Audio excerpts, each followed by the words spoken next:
Agroexpedientes Bunge, compartiendo experiencias, acortando distancias en el rendimiento de sus cultivos.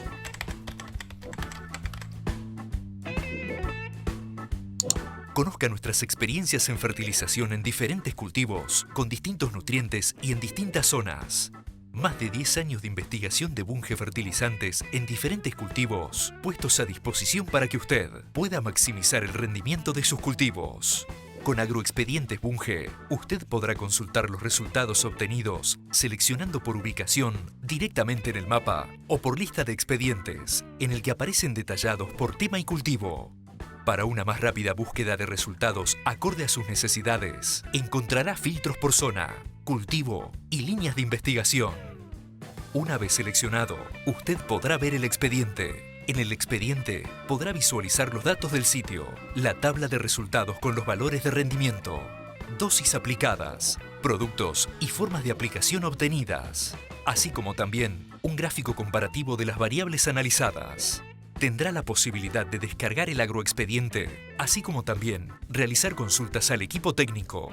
Una vez dentro del expediente, contará con un análisis económico que le será de utilidad.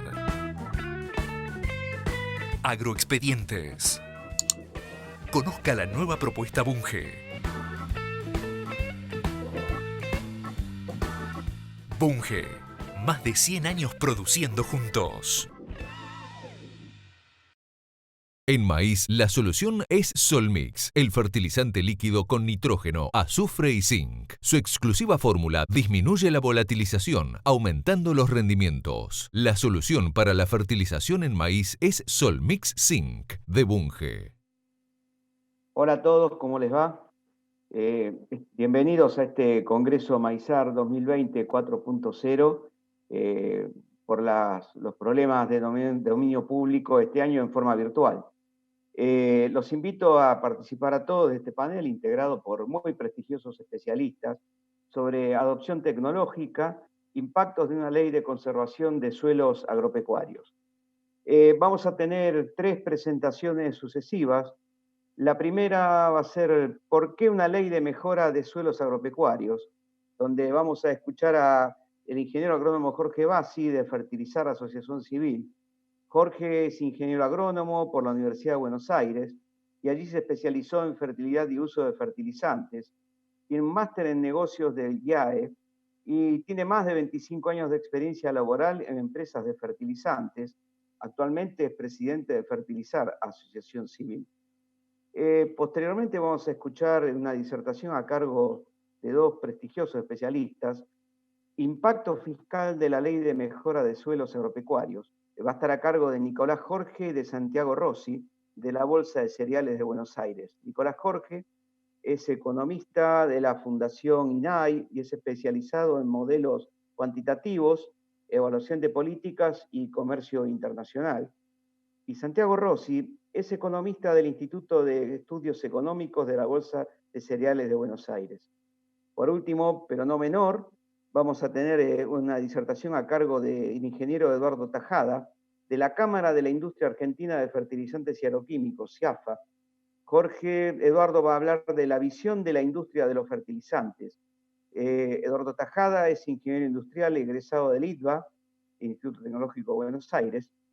Trabajó desde 1992 a 1999 en Dow en el área de ventas de productos químicos.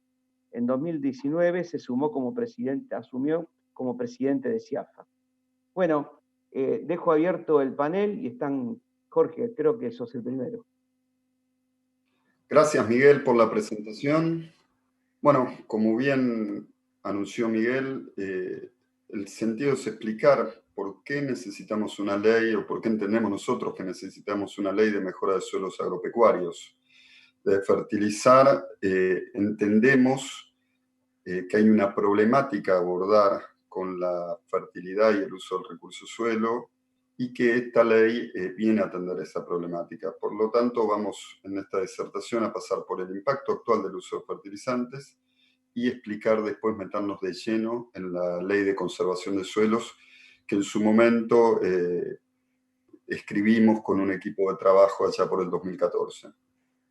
¿Cuál es el resultado del actual manejo de la nutrición de cultivos. ¿Cómo estamos hoy? Esa es la pregunta fundamental. ¿Y por qué esa pregunta es fundamental? Porque nosotros como sector estamos muy enfocados en la parte productiva, y la parte productiva tiene un impacto directo sobre los recursos naturales, específicamente sobre el suelo. Y después el suelo, este sistema se retroalimenta y tiene otra vez impacto sobre la productividad. Pero muchas veces enfocados en la productividad no estamos viendo cómo escribimos esta historia, o sea, cómo retrotraemos, cómo proyectamos al futuro la productividad del sistema agrícola mientras tenemos que sostener y mejorar la fertilidad de nuestros suelos. Entonces, este círculo se puede usar como un círculo virtuoso, como un círculo defectuoso, en el cual siempre vamos generando una quita de fertilidad. Y hay otro punto que me gustaría rescatar, es si no hacemos las cosas bien, esta generación que estamos trabajando, no es porque no tengamos las herramientas técnicas. Hubo épocas de la historia de la humanidad que tenían problemas y no tenían las herramientas técnicas para solucionarlo. Nosotros sabemos cómo hacer una agricultura de alto rendimiento con bajo impacto. Sabemos que las tres patas de esa agricultura deberían ser la siembra directa, la rotación con gramínea, cultivos de cobertura, ¿sí?, que ayudan a complementar todo lo que es carbono y cobertura, y la reposición de nutrientes. Estas tres herramientas bien utilizadas logran el objetivo anterior. Entonces, ¿por qué no lo estamos haciendo? ¿Qué es lo que vemos hasta ahora?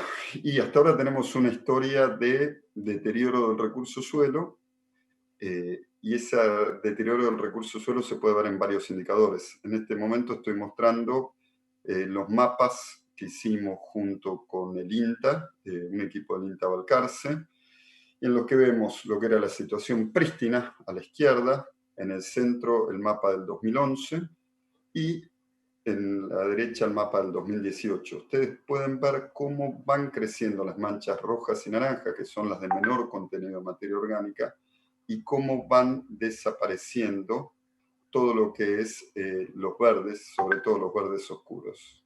Todo lo que hicimos desaparecer de verdes oscuros son los suelos de mayor contenido de materia orgánica, mientras que los rojos y naranjas que han ido creciendo son menor contenido de materia orgánica. Este deterioro se puede mejorar, esta forma de hacer agricultura, si aumentamos la cantidad de gramíneas, mejoramos los rendimientos por hectárea hasta llegar a un balance de carbono. Es decir, tenemos las herramientas para cambiar esta historia de acá para adelante. Otro indicador que podemos tomar es el balance de fósforo. El balance de fósforo, el contenido de fósforo de nuestros suelos, es un indicador muy interesante también para ver cómo fue nuestra historia agrícola. Otra vez vemos en la izquierda el mapa prístino, verde oscuro la mayoría de la pampa húmeda, salvo algunos lugares cerca de Buenos Aires, cerca de la zona de Necochea también, que originalmente tenían bajos niveles de fósforo, pero vemos cómo eso se fue deteriorando y hoy la mayoría de la pampa húmeda tiene niveles bajos de fósforo extractable. ¿Sí? ¿Esto es fácil de resolver? Sí, hay herramientas. Esta disminución la podríamos resolver si hiciéramos un aumento en nuestro uso de fertilizantes fosfatados hasta llegar a un balance de uso de fósforo. Es decir, un balance sería que la extracción de las cosechas sí se compensara estrictamente con la fertilización. Entonces tenemos las herramientas y sin embargo no lo venimos solucionando. Y hay factores que no estaban hasta ahora siendo tomados en cuenta, pero que de acá en adelante los tenemos que tomar en cuenta. Por ejemplo, el potasio. La tasa de extracción de potasio de las cosechas es mucho menor que la del fósforo. Por eso, si vemos los mapas, tardó mucho en irse esa mancha verde oscura que teníamos en la pampa húmeda. Tardó mucho en pasar a amarillo y recién ahora está pasando a naranja en algunos suelos, ¿sí? Sin embargo, el problema ya está acá. Hay toda una región naranja que va a tener que empezar en el corto plazo a utilizar potasio. ¿Qué es lo preocupante? Bueno, no supimos manejar bien el fósforo y ya nos estamos enfrentando a nuevos nutrientes como el potasio. Entonces, otra vez, acá son dos carteles naranja. Hay una tasa de disminución, pero además hay una región que tenemos que entender que en el corto plazo va a tener que cambiar su cabeza y asumir que tiene que aplicar unos 80 kilos de cloruro de potasio para seguir haciendo agricultura. Otro desafío es el zinc. También vemos el mapa clarito que se pasó de una situación prístina prístina de muy alto contenido de zinc, una situación hace apenas 9 años, digamos, de contenidos, de zonas de alto contenido y zonas de bajo contenido, a realmente una situación crítica con alta respuesta en zinc en buena parte de la pampa húmeda. De vuelta, vamos sumando en este camino de usar los suelos, vamos sumando déficits y tenemos que ver cómo los contrarrestamos. Entonces, las preguntas es: ¿dónde estamos hoy? ¿Qué podemos esperar del mejor uso del fertilizante? ¿Cuál es el impacto acumulado? Hacemos mucho foco en el impacto anual del uso de fertilizantes. ¿Cuál es el impacto acumulado?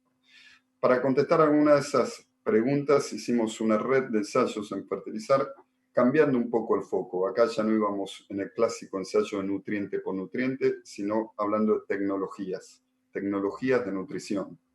Esta red de ensayos había, por supuesto, diferentes cultivos en rotación, en campos de productor, había un control, un testigo absoluto sin fertilizar, y después el INTA o el investigador local proponía cuál era la fertilización media de la zona. Íbamos haciendo nosotros recomendaciones para hacer fertilizaciones recomendadas promedio, lo que podría ser un ingeniero agrónomo con un diagnóstico, y fertilizaciones más altas donde ya nos preocupábamos por un balance de nutrientes. Si vemos los resultados, vemos que, bueno, obviamente el testigo fue el de menor rendimiento acumulado, y acá estoy mostrando todos los datos de las 9 localidades, 4 campañas y 35 ensayos en esos 4 cultivos. Si vemos la tecnología actual, vemos que hay un incremento interesante del rendimiento, pero queda un camino por recorrer. Eso es lo interesante. Fertilizante se está usando bien, con buen resultado económico, pero queda un buen camino por recorrer. Si lo vemos por cultivo, hoy podemos decir que con las tecnologías actuales lo que muestra este ensayo es que el 27% de la producción de trigo está basada en el consumo de fertilizantes. Pero también podemos ver que queda un 19% que, trabajando en campo de productores, con las mismas variedades, con las mismas tecnologías, podemos dar ese salto manejando mejor los nutrientes. En maíz, el salto, o sea, aplica el fertilizante el 15% de los rendimientos y queda un 22% por dar. Y soja, que como siempre nos escucharán repetir, es nuestro eslabón perdido, donde menos se usa el fertilizante. Fíjense que del 22%, 21% de mejora que podríamos esperar usando bien el fertilizante, hoy solo captamos el 5%. ¿Sí? Aún siendo una nutrición barata porque no tiene nitrógeno, solo captamos un cuarto de lo que podríamos captar fertilizando bien. Entonces, tenemos una fertilización que genera resultados, pero tenemos mucho por mejorar. Si extrapoláramos, y eso es un salto, y pido disculpas porque es un salto muy grande extrapolar una red de ensayos a toda la producción del país, esta es una red de ensayos solo en la pampa húmeda, pero si hiciéramos el ejercicio, veríamos que, bueno, sin fertilizantes estaríamos en las barras de control, tendríamos una agricultura más pobre, encima trigo sin calidad, problemas de todo tipo en lo que es el sostenimiento de la producción, lo actual, ¿sí? Y vemos la brecha de mejora que tendríamos utilizando a fondo, no diría, bueno, utilizando con alta tecnología los fertilizantes. Podríamos mejorar 4 toneladas de maíz, podríamos mejorar 9 millones de toneladas de maíz, 4 millones de toneladas de trigo y 8 millones de toneladas de soja. En soja además tendríamos un impacto en calidad, como ya lo hemos obtenido en trigo en las campañas pasadas. Está bien que es una extrapolación, no quiero... Hay otras estimaciones que pueden ser más estrictas, pero sí quiero dejar la idea de que esto que sucede en el lote lo podemos llevar a campo, que está hecho con esa metodología y que las mejoras son evidentes y las podemos lograr con las condiciones actuales. Además, cuando logramos estas mejoras, y acá me refiero a 2 de los ensayos como ejemplo, estaríamos logrando mejoras de rendimiento, estaríamos logrando mejoras en el balance de carbono y estaríamos, por ejemplo, llegando a un balance de fósforo. Entonces, de este problema que venimos acumulando, de que perdemos carbono, perdemos fósforo, bueno, en este tipo de herramientas nos acercamos y estaríamos balanceando, mejorando el balance de carbono y balanceando fósforo. El uso de fertilizantes en la red explicó cerca del 20% de la producción de granos del último año, ¿no? Pero todavía tenemos algo para dar. Y en un breve paréntesis, si vemos cómo es el balance de pagos que estuvo muy en boga en la discusión de las últimas 4 semanas, vemos que siendo que el fertilizante de producción nacional es alrededor de, lo va a explicar después Eduardo, un 35% del consumo de fertilizantes total, y que todo aumento de producción genera un excedente de exportación, vemos que la verdad con cada dólar que importamos en fertilizantes estamos generando 3,9 dólares de exportación. La verdad que la agroindustria es la principal fuente de divisas del país y obviamente mientras mejor utilicemos las tecnologías, mejor va a ser ese balance de divisas.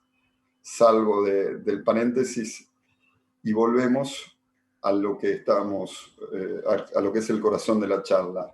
El manejo actual de los nutrientes genera una productividad media y eso, además de dejarnos con menos rendimientos, afecta el balance de nutrientes del suelo, afecta la calidad de los suelos que estamos dejando al fin de cada cosecha.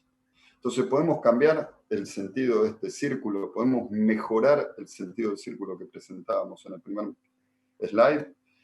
Bueno, con ese sentido es que buscamos el proyecto Ley de Mejora de Suelos Agropecuarios. Fíjense que este fue un proyecto que se llamó de conservación y mejoramiento de la fertilidad de los suelos.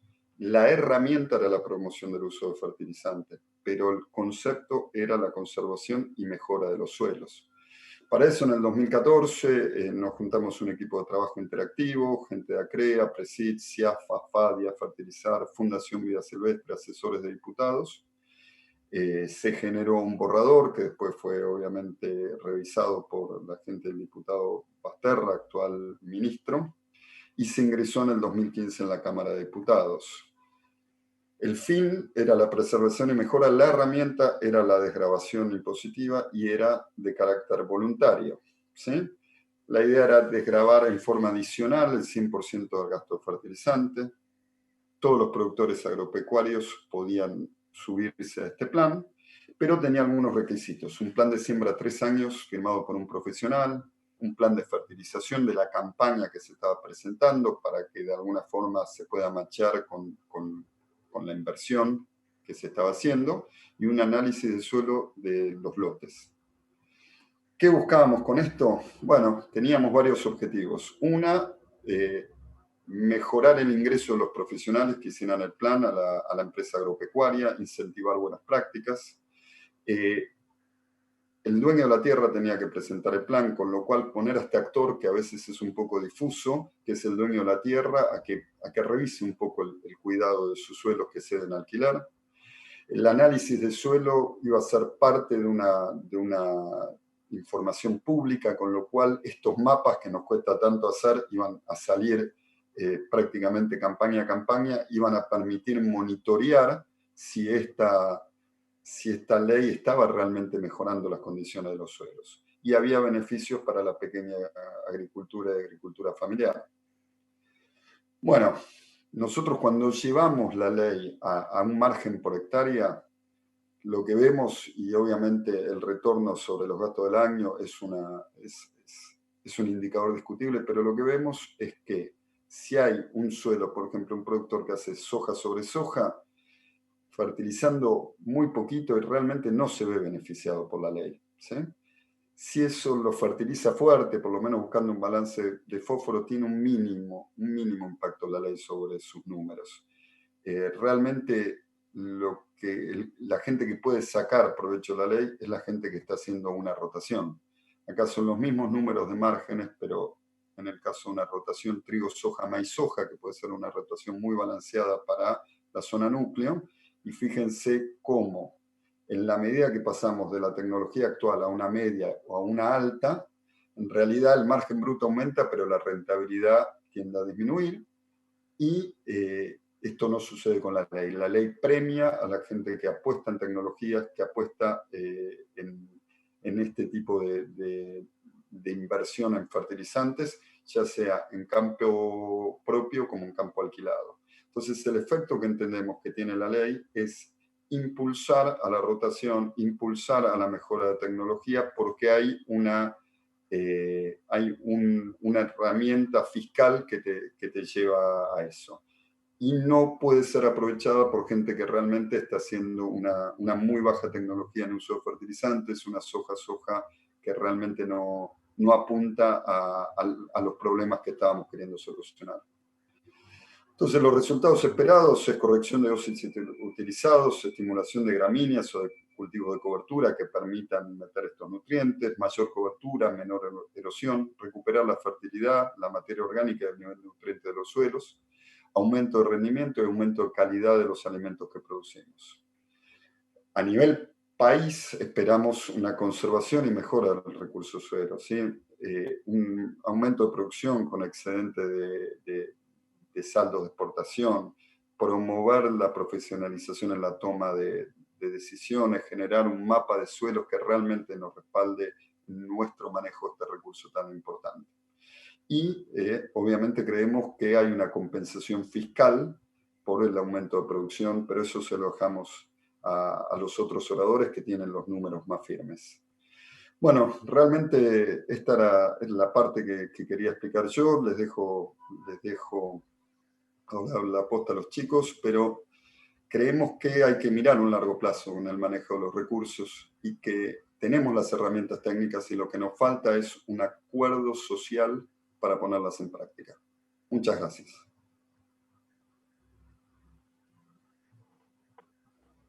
Muchas gracias, Jorge. Realmente muy, pero muy interesante tu presentación. Una sola opinión acá. Sería bueno que esta presentación tuya la escuchen muchos funcionarios, ¿no? No estoy hablando de agroindustria, de otros lugares que descreen del uso de fertilizantes. Bueno, le damos ahora espacio en el panel a Nicolás Jorge y a Santiago Rossi, que nos van a hablar del impacto fiscal de la Ley de Mejora de Suelos Agropecuarios. Por favor. Gracias, Miguel.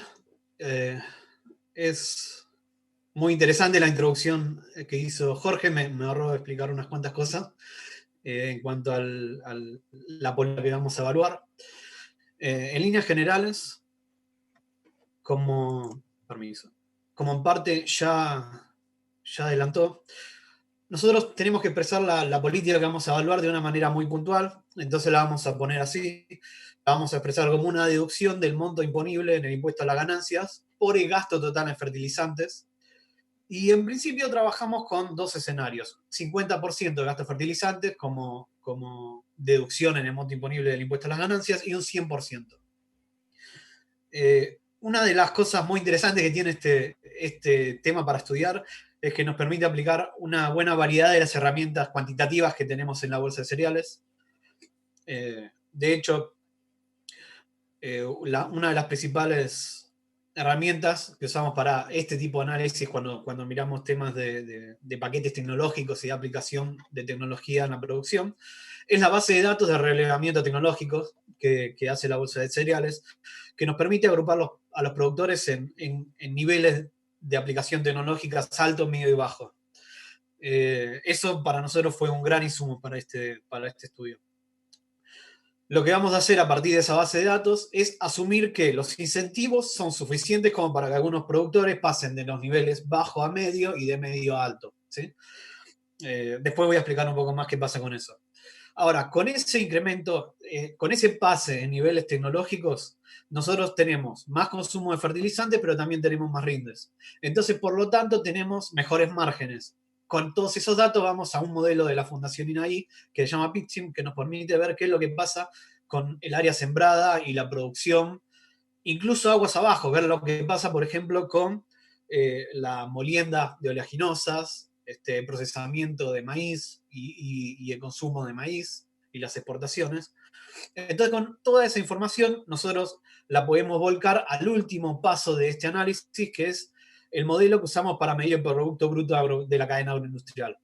Con eso vamos a poder obtener finalmente lo que estamos buscando, que era el impacto fiscal de estas medidas, pero también otros indicadores interesantes como lo que pasa con el valor agregado, por ejemplo, total de la cadena.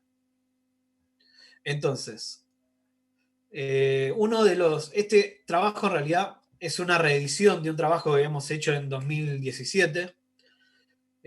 Una de las limitaciones que teníamos en aquella época es que nos faltaba responder a una pregunta que es importante. La pregunta era, con este incentivo que nosotros le estamos dando a los productores, ¿es suficiente para que pasen al siguiente paquete tecnológico, a los escenarios de tecnología que estamos planteando?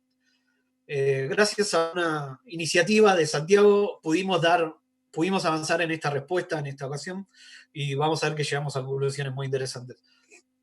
Entonces, como les decía, vamos a empezar por la primera parte, el análisis de lo que pasa con los paquetes tecnológicos. Y una de las cosas que siempre tratamos de hacer es acotar la cantidad de escenarios que simulamos a la mayor posible y tratar de estructurarlos de una forma que sea fácil de seguir. Nosotros esta vez elegimos dos variables para jugar. Una es la deducción de gastos fertilizantes en impuesto a las ganancias, como les decíamos, dos escenarios, 50%, 100%, siempre comparando con una base, ¿no? Sin la ley.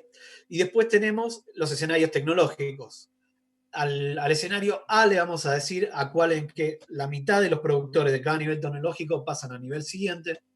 Y al escenario B le vamos a decir aquel en el cual todos los productores pasan a nivel alto, el escenario más optimista. Así lo habíamos hecho en 2017 en su momento y habíamos tomado como base el relevamiento tecnológico para la campaña 14-15. Cuando nosotros llevamos este estudio a la gente que hace relevamiento tecnológico, nos dicen, está muy bien, pero se van a quedar cortos con los escenarios. ¿Por qué? Porque muchos productores ya subieron en su paquete tecnológico después de la eliminación de restricciones a las exportaciones y la reducción de derechos de exportación. De hecho, bueno, ellos nos pasaron los datos, nosotros ahora vamos a tomar el relevamiento tecnológico para campaña 18 y 19, y ellos ven que, por ejemplo, el 16 puntos porcentuales subió la cantidad de productores de trigo que está a nivel alto, y en el caso de maíz, 6 puntos porcentuales. Entonces los escenarios nos iban a quedar más cortos con respecto al trabajo que habíamos hecho en su momento. Para eso lo que planteamos es algo que no habíamos aprovechado en aquel momento, es qué pasa si al interior del nivel alto también hay movimientos. Entonces lo que hicimos fue asumir un nuevo nivel, un nivel, digamos, más alto que el alto, a los cuales algunos productores altos pueden subir. Con toda esta información, como les decía, los volcamos en los modelos de simulación y llegamos a los principales resultados que les voy a resumir ahora. No me voy a tener mucho más en la metodología, de última podemos ver en las preguntas después que falten. Cuando estamos hablando de una deducción de 50% de gastos de fertilizantes, con este esquema, con estos supuestos, lo que estamos viendo es un aumento en la fertilización dependiendo los escenarios de paquete tecnológico, que va a ir del 13% al 30% de incremento en el uso de fertilizantes, y un incremento de producción, esto es en toneladas, sumando todos los cultivos, de entre un 6% y un 12% de incremento de producción. Ahora, cuando miramos los indicadores del modelo de valor agregado, vemos, por ejemplo, que el valor agregado del total de la cadena agroindustrial se incrementa entre 1.200 y 2.600 millones de dólares, lo que es un número importante. Como es razonable, ven que en el gráfico de medio vemos lo que pasa con la recaudación en ganancias total de gobierno nacional. Como es razonable, por la deducción tenemos una baja. Estamos hablando entre un 200 millones de dólares y 134 millones de dólares, dependiendo del escenario. Pero la recaudación total, cuando uno toma en cuenta otros impuestos, como por ejemplo derecho de exportación, pero también impuestos provinciales, como ingresos brutos, la recaudación total sube entre 124 y 660 millones de dólares. O sea, como bien había adelantado Jorge, tenemos un impacto fiscal positivo. El segundo escenario, el segundo grupo de escenarios que simulamos es cuando la deducción adicional, en vez de un 50%, es un 100%. Nuevamente, acá tenemos impactos muy interesantes en incremento de la fertilización, de nuevo un 16 y un 32% de incremento. Un impacto en la producción, entre 7 y un 13% de incremento de la producción, en el volumen producido. Un incremento aún más grande en lo que es valor agregado. Estamos entre 1.300 y 2.800 o 2.900 millones de dólares de incremento en el valor agregado de la cadena.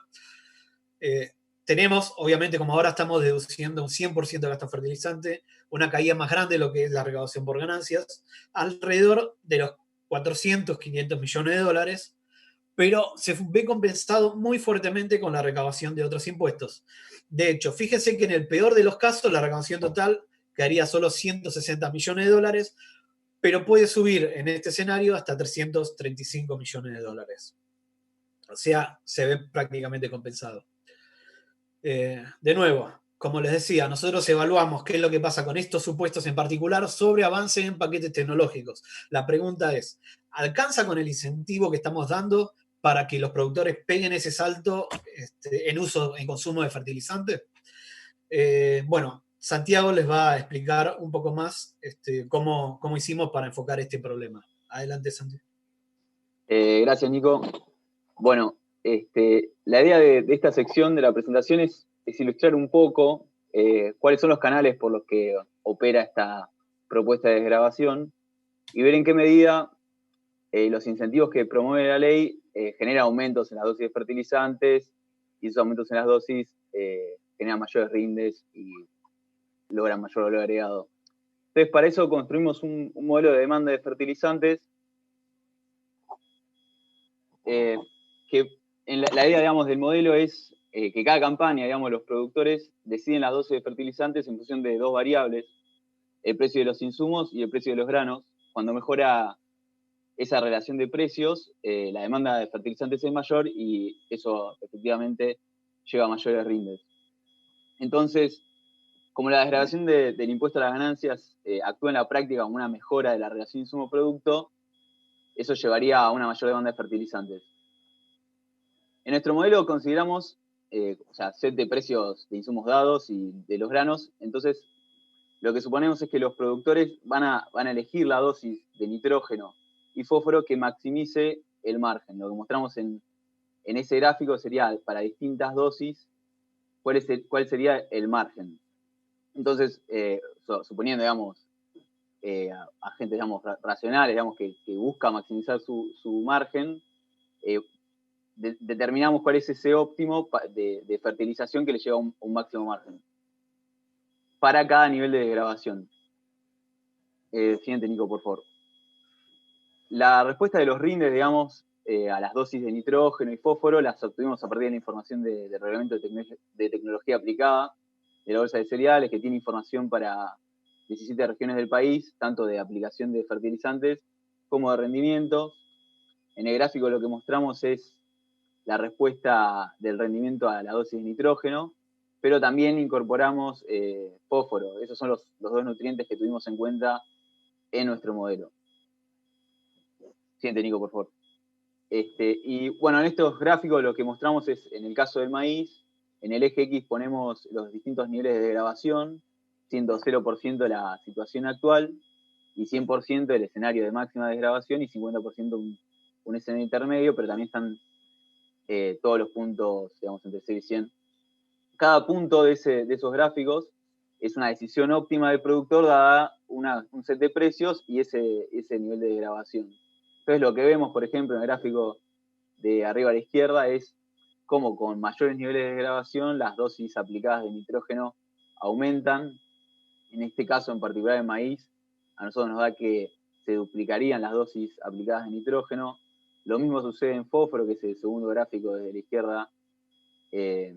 También un aumento significativo de las dosis aplicadas. Y cuando vemos los rendimientos, los rindes pasarían, digamos, de 8 toneladas, que es un rinde promedio actual, a cerca de 8,8 toneladas por hectárea. También vemos un aumento de los márgenes.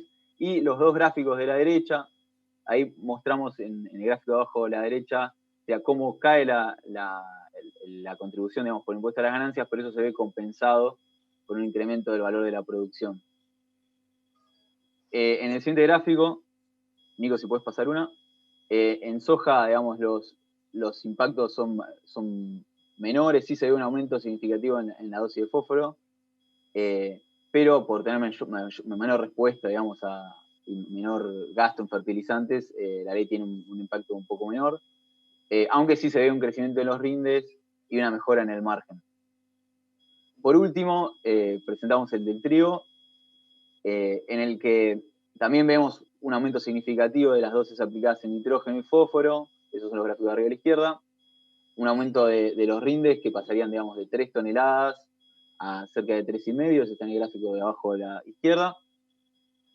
Y un punto importante es que una vez que vemos que alrededor del 75% de desgravación ya, digamos, el pago por impuesto a las ganancias alcanza, o sea, se vuelve cero. Entonces ahí los niveles de aplicación registran una leve retracción. Eso quiere decir que, digamos, que en campañas con márgenes muy ajustados, la ley va a perder impacto, tanto en las dosis aplicadas como en la reposición de nutrientes. Bueno, entonces, para sintetizar, digamos, la idea de esta pequeña sección del modelo es mostrar que, digamos, los incentivos de la ley son los adecuados, que uno observa viendo respuestas de los productores, sabiendo la decisión correcta, digamos, los incentivos que da la ley son los adecuados para aumentar la dosis de fertilización, y eso, utilizando las necesidades que vemos, digamos, en la base de datos de los reglamentos nuestros, llevaría a mayores niveles de producción que compensan los costos fiscales con mayor producción y impuestos indirectos. Bueno, eso es todo, Nico. Perfecto. Gracias, Santiago. De hecho, justamente la pregunta que buscábamos responder era esa, si el incentivo es suficiente. Y de hecho, fíjense que nosotros hicimos una pequeña comparación entre el uso de fertilizantes con los supuestos que habíamos hecho originalmente en función de los escenarios de relevamiento tecnológico que aplicamos a partir del relevamiento tecnológico. Y por otro lado, tenemos los resultados para modelo de demanda con los dos distintos niveles de desgravación. Y no solo vemos que el incentivo alcanza, sino que incluso los incrementos en fertilización podrían ser bastante superiores a los que nosotros estábamos previendo con el pase al siguiente nivel tecnológico. Dado esto, las conclusiones principales que extraemos de todo el estudio son estas. Primero, la desgravación efectivamente se traduce en incentivos reales para incrementar la fertilización. Y después podemos tener cambios. En la cantidad producida, nosotros estimamos entre 8 y 18 millones de toneladas, más sumando todos los cereales y oleaginosas. Para lo que es valor agregado, estamos hablando esto es el total de la cadena, estamos hablando entre 1.200 y 2.800, 2.900 millones de dólares más de valor agregado. Y por último, el impacto neto en recaudación, en el peor de los casos sería negativo en 160 millones de dólares, pero en el mejor de los casos podemos tener hasta 660 millones de dólares de incremento en las arcas, en los resultados fiscales. Bueno, eso es todo por ahora, gracias. Bueno, muchísimas gracias Nicolás y Santiago, realmente excelente presentación, que realmente tuvo una virtud enorme de poner números en un tema donde usualmente se habla de cuestiones tecnológicas, y números que permiten brindar herramientas de decisión, tanto a nivel campo, propietario o arrendatario, como a nivel de tomadores de decisión, a nivel de políticas de gobierno. Bueno, por último, pero no menor, como se dice en inglés, last but not least, vamos a la última presentación de este panel, excelente panel, que va a estar a cargo de Eduardo Tajada, de CIAFA, va a hablar de adopción tecnológica, impactos de una ley de conservación de suelos agropecuarios. Eduardo, por favor.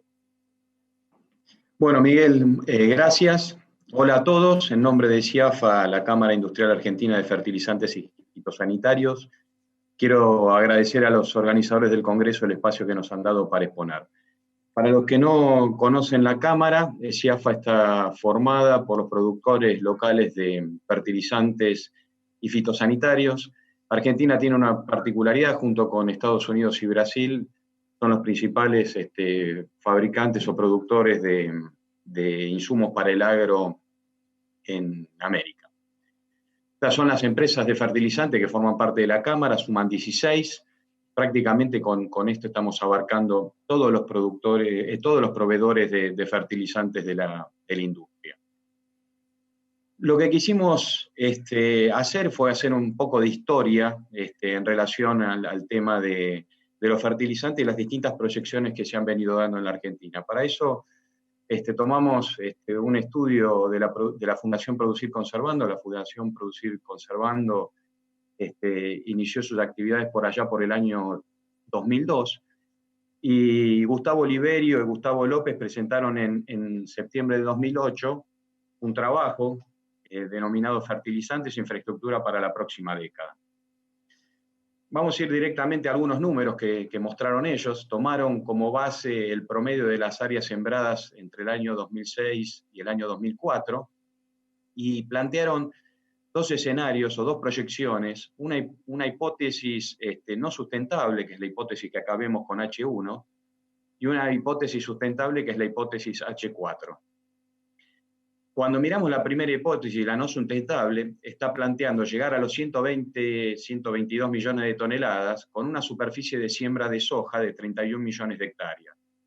En cambio, la hipótesis 4, mucho más sustentable, parte de un nivel de siembra de soja de 19 millones de hectáreas y para ello necesita de un crecimiento de maíz que vaya al doble con respecto al promedio 2004-2006 y con un crecimiento de más o menos del 10% en lo que tiene que ver con la superficie de trigo. De esa manera, en dos escenarios totalmente diferentes, llegábamos a los 120 millones de toneladas.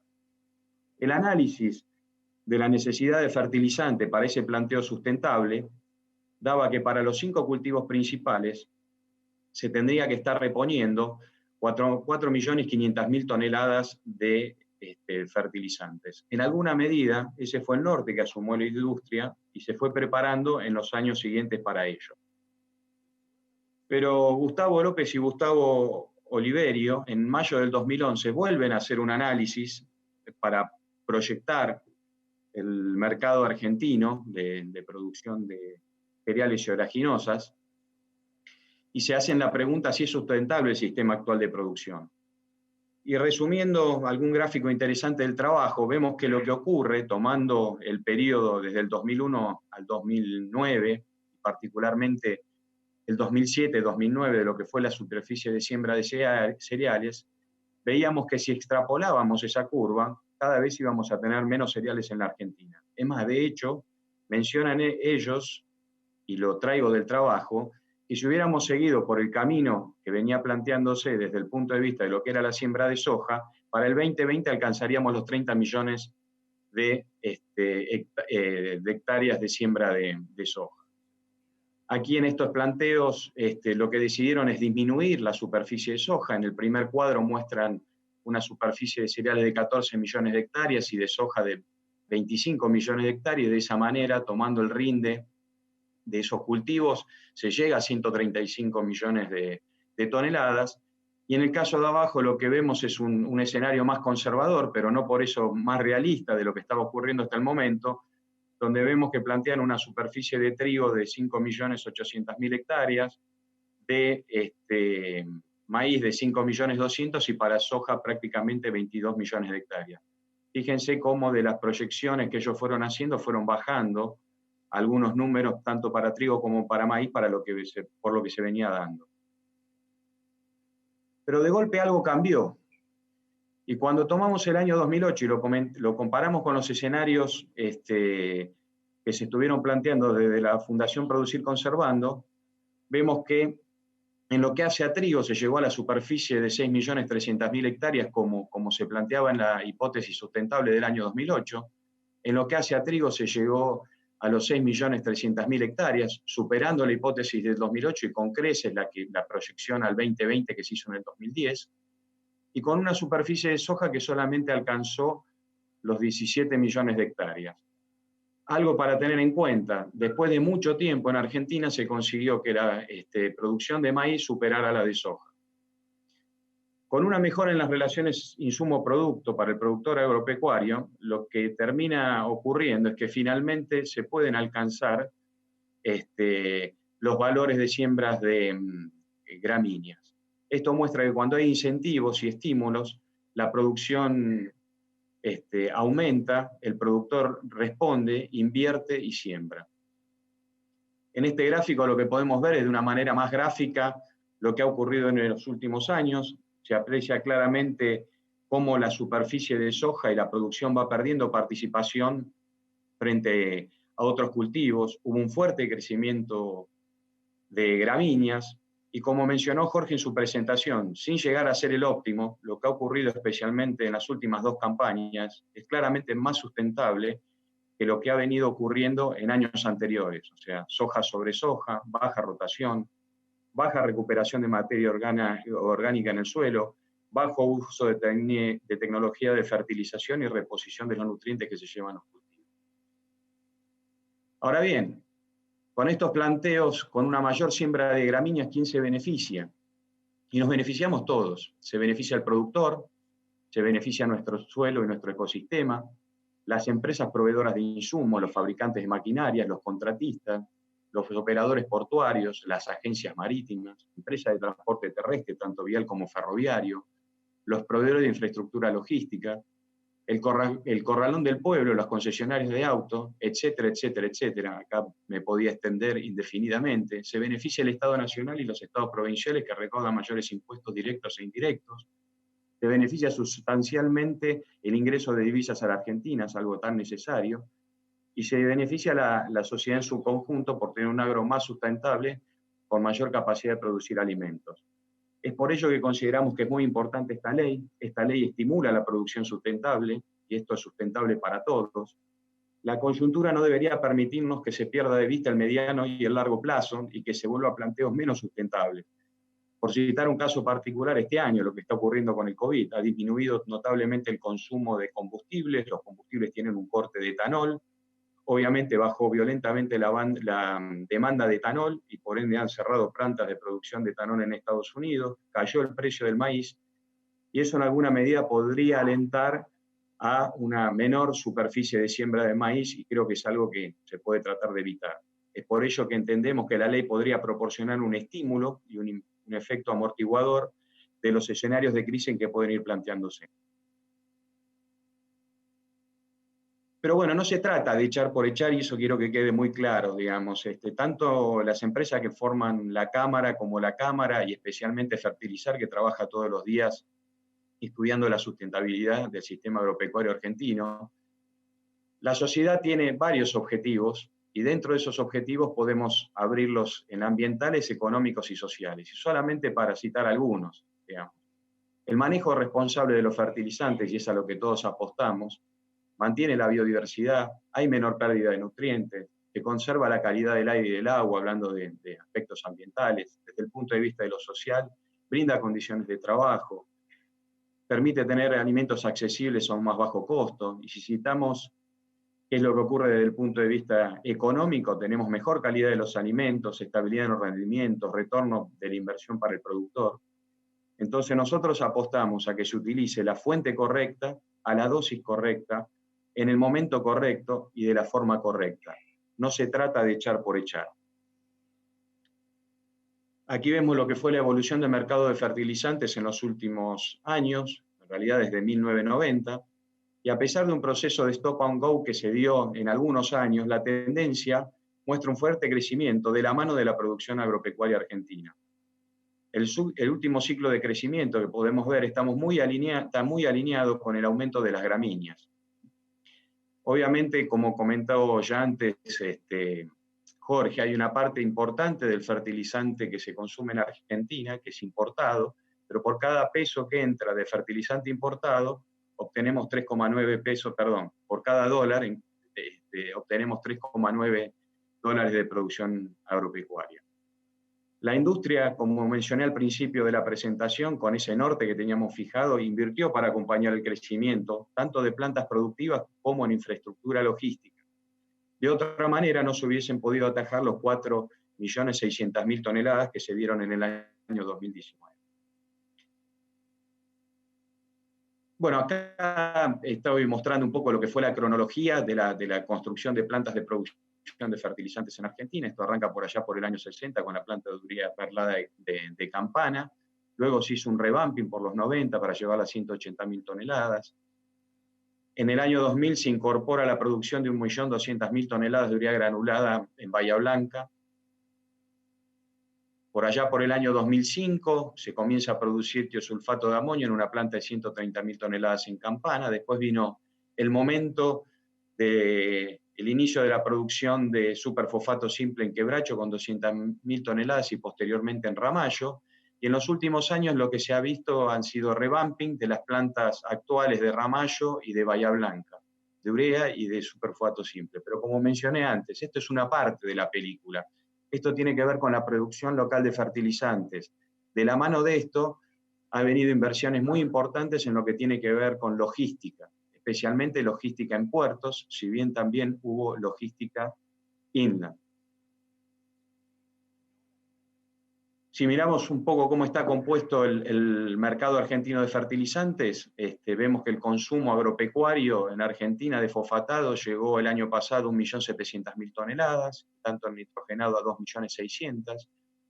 Los azufrados alcanzaron 200.000 toneladas, los potásicos de menor demanda por el momento 66 millones de toneladas, y en lo que hace a otros fertilizantes 78.000 toneladas. Como dijimos, hay producción local y las plantas locales son competitivas y pueden exportar. Y si bien estamos en 4.600.000 toneladas, como bien mencionó Jorge, esto no alcanza. No llegamos a reponer los nutrientes que se extraen con los cultivos, pero estamos en el buen camino. Sin que esto tenga que ver con la ley, quisiéramos pasar algún aviso, porque de todas maneras, aparte de lo que puede contribuir la ley, hay varios aspectos que tienen que seguir mejorando en Argentina. O sea, tiene que mejorar el abastecimiento de materias primas para la industria, debemos tener previsibilidad en las operaciones de comercio exterior, tiene que haber razonabilidad en las negociaciones sindicales, mejorar los procesos administrativos y las regulaciones del Estado, tenemos que tener costos de infraestructura portuaria a nivel de otros países, la infraestructura vial y ferroviaria tiene que seguir mejorando, necesitamos la incorporación de capacidad logística inland, ya no alcanza con que se sigan haciendo inversiones en los puertos, ya que la ventana de aplicación no es demasiado grande y se necesitarían hacer inversiones que difícilmente puedan ser pagables, digamos. Necesitamos que los agricultores sigan perdiendo esa visión de poca fertilización y donde el fertilizante sea la variable de ajuste, evitar duplicar trámites y tasas nacionales y provinciales. Necesitamos contar con una libre contratación del transporte terrestre y sin lugar a dudas necesitamos que el productor siga adoptando nuevas tecnologías, georreferencia, dosis variables, etcétera, etcétera. Esta es la visión que tenemos desde la Cámara y esperamos poder seguir trabajando para contribuir en el desarrollo de un agro más sustentable para todos. Es por ello que consideramos que la Ley de Conservación de Suelos Agropecuarios es fundamental para acercarnos a ese objetivo. Muchas gracias. Bueno, muchísimas gracias, Eduardo, y muchísimas gracias a los tres primero por las excelentes presentaciones, y segundo, una cuestión más de logística, por haberse atenido a los tiempos disponibles. No siempre sucede eso, así que realmente los felicito por eso. Bueno, realmente, como se dice a veces en televisión, el tiempo es tirano. Daba lugar para otra hora más para estar debatiendo esto, porque hay muchísimas preguntas que han llegado. Voy a concentrar una a cada uno de los disertantes, pero seguramente voy a ser poco generoso con muchas preguntas importantes que han llegado. La primera, Jorge Bassi. ¿Cuál es, a tu criterio, el punto más relevante que tiene este proyecto de ley, el proyecto de ley de conservación de suelos, ¿no? ¿Y qué condiciones deberían darse para que el productor adopte voluntariamente este sistema y redunde los beneficios comentados? Y la vinculo con otra pregunta más. ¿Cómo debería ser la implementación para que esto realmente sea adoptado fácilmente por los productores, ¿no?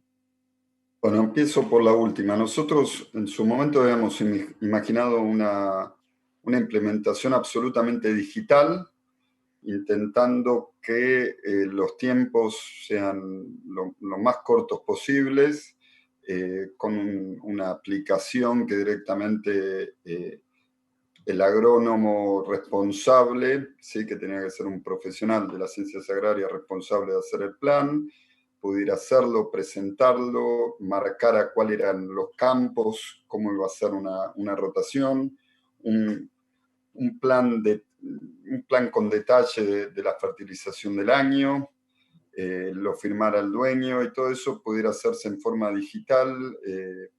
Había una aprobación, pero era parametrizada, digamos, que nadie pudiera decir que usa 2.000 kilos de fertilizante por hectárea, o sea, cualquier plan que se fuera de lo lógico, obviamente, simplemente con una parametrización, se pasaba a otro sistema más manual que lo iba a aprobar. O sea, nuestra idea era hacer algo fácil, poco burocrático, aunque daba algún trabajo, y que comprometiera a estas dos personas que son el profesional y el dueño de la tierra, más allá de el tercero, que es el que siembra, que siempre está metido en las decisiones.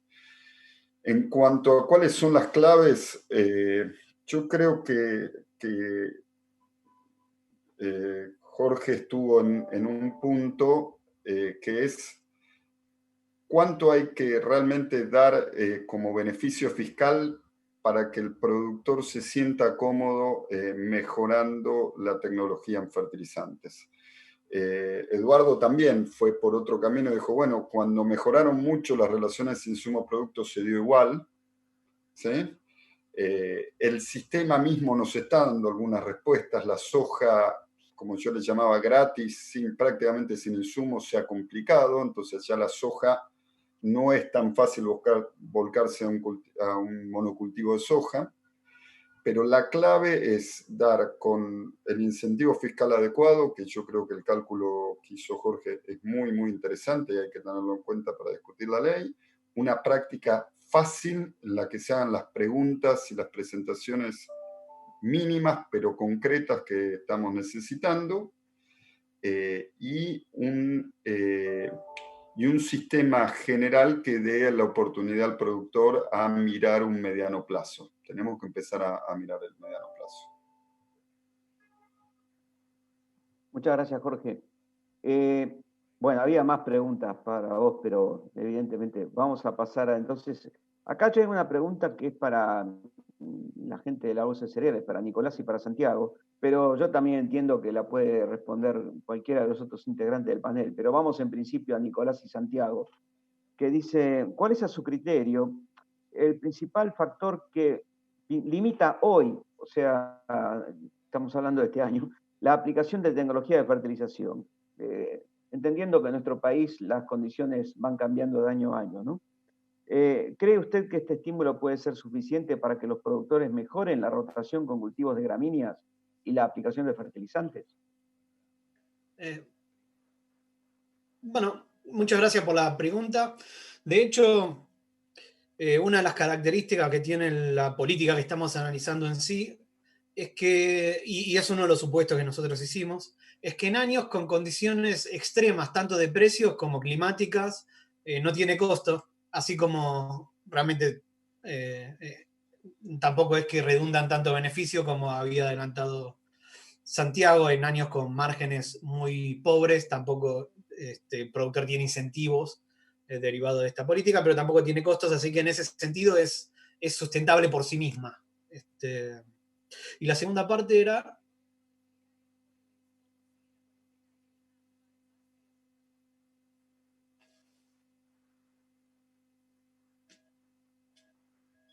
Estás muteado, Miguel. Estaba mudo esto. No, la segunda parte tenía que ver con incentivos que tenían que ver, que limitan la adopción, pero mirando lo que está sucediendo este año, ¿no? Con el cambio, que obviamente es muy distinto de lo que pasó en los años pasados, ¿no? ¿Qué incentivos estarían limitando una mayor adopción de los fertilizantes este año particularmente? Bueno, Nico, no sé si querés responderlo vos, pero digamos, a mi entender, nosotros lo que vemos es, digamos, que los márgenes, digamos, que reciben los productores, hoy la relación de un producto que reciben hoy da para poner las dosis actuales, digamos. Una forma, digamos, de aumentar las dosis de fertilizantes sería mejorar la relación insumo-producto. Una opción es mediante esta ley, digamos. Y otra podría ser mejorando los precios que reciben de los granos, básicamente reduciendo alícuotas de derechos de exportación. Pero, digamos, la demanda de fertilizantes responde a la relación insumo-producto. Entonces, las formas de afectar esa relación son variadas. A mi entender, digamos, la principal limitante hoy probablemente sea los derechos de exportación que redujeron mucho esa relación.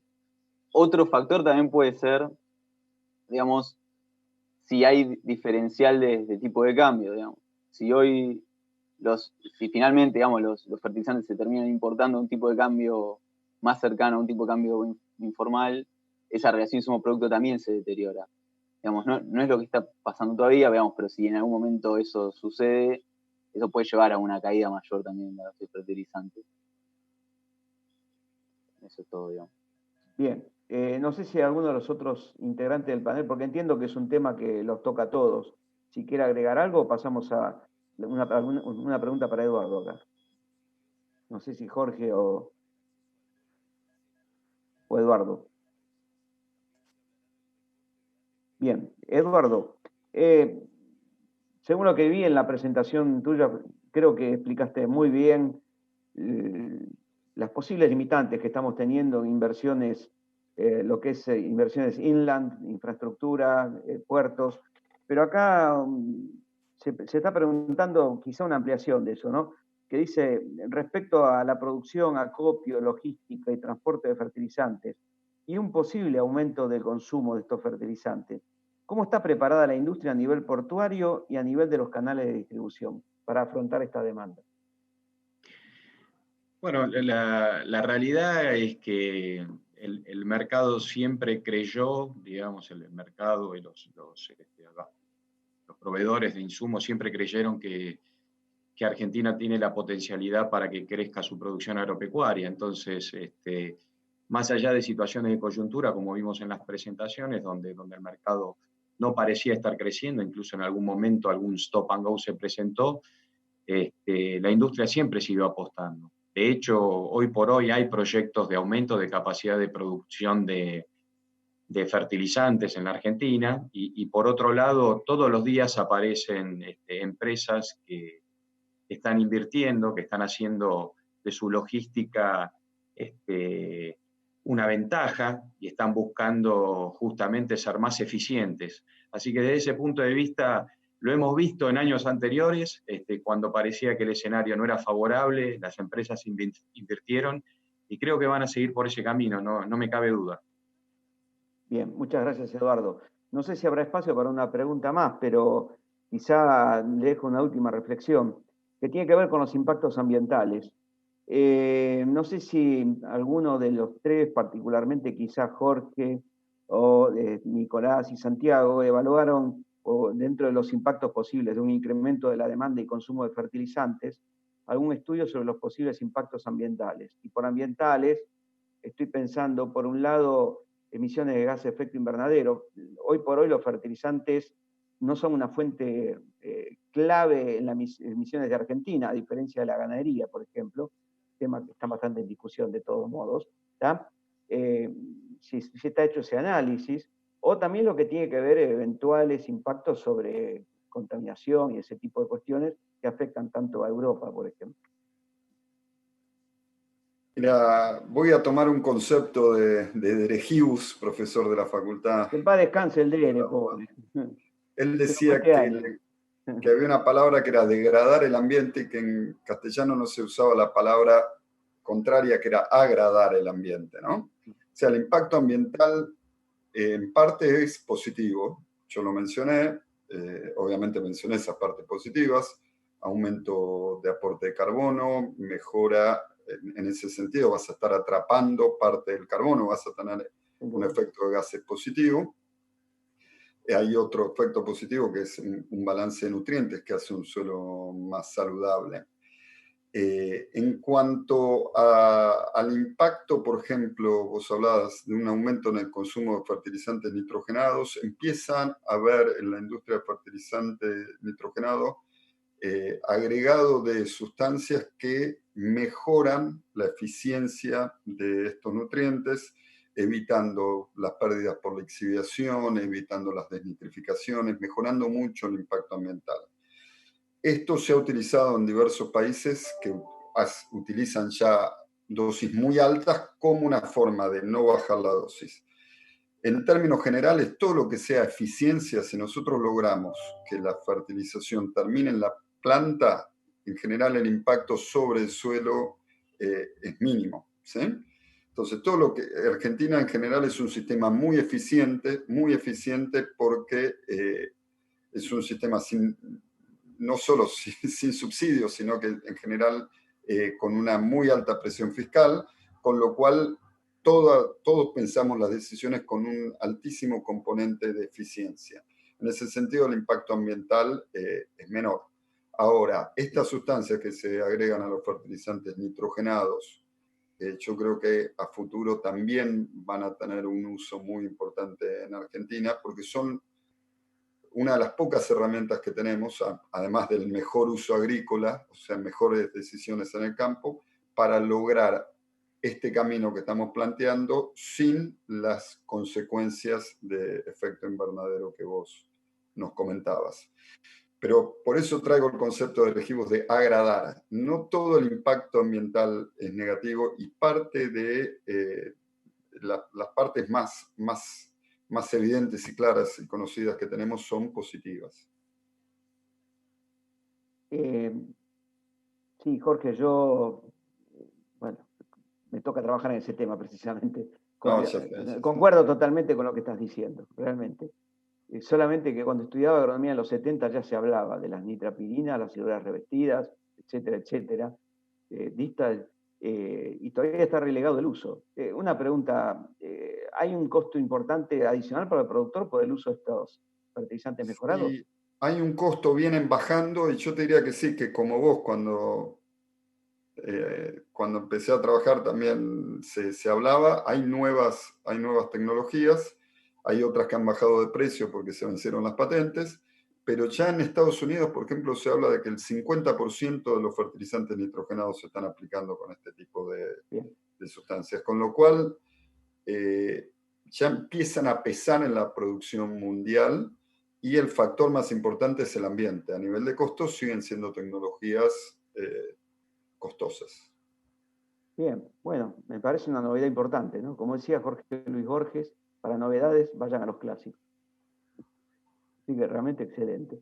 Bueno, no sé si los otros colegas del panel tienen alguna cuestión pendiente para decir. Si no, realmente no me queda más que agradecerles enormemente este panel de una excelente calidad, riquísimo de información técnica, económica, números y en opinión, que creo que va a dejar bastante tela para cortar. Bueno, muchas gracias y muchas gracias a todos los que estuvieron escuchando este panel. Muchas gracias. Muchas gracias. Saludos. Agroexpedientes Bunge, compartiendo experiencias, acortando distancias en el rendimiento de sus cultivos.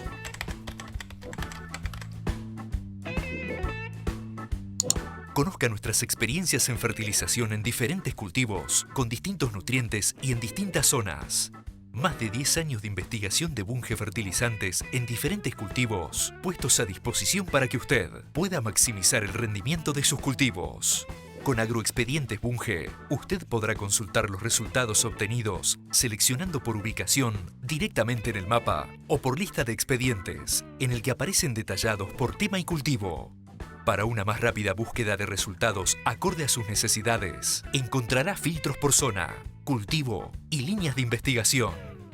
Una vez seleccionado, usted podrá ver el expediente. En el expediente podrá visualizar los datos del sitio, la tabla de resultados con los valores de rendimiento, dosis aplicadas, productos y formas de aplicación obtenidas, así como también un gráfico comparativo de las variables analizadas. Tendrá la posibilidad de descargar el agroexpediente, así como también realizar consultas al equipo técnico. Una vez dentro del expediente, contará con un análisis económico que le será de utilidad. Agroexpedientes. Conozca la nueva propuesta Bunge. Bunge, más de 100 años produciendo juntos. En maíz, la solución es Solmix, el fertilizante líquido con nitrógeno, azufre y zinc. Su exclusiva fórmula disminuye la volatilización, aumentando los rendimientos. La solución para la fertilización en maíz es Solmix Zinc, de Bunge.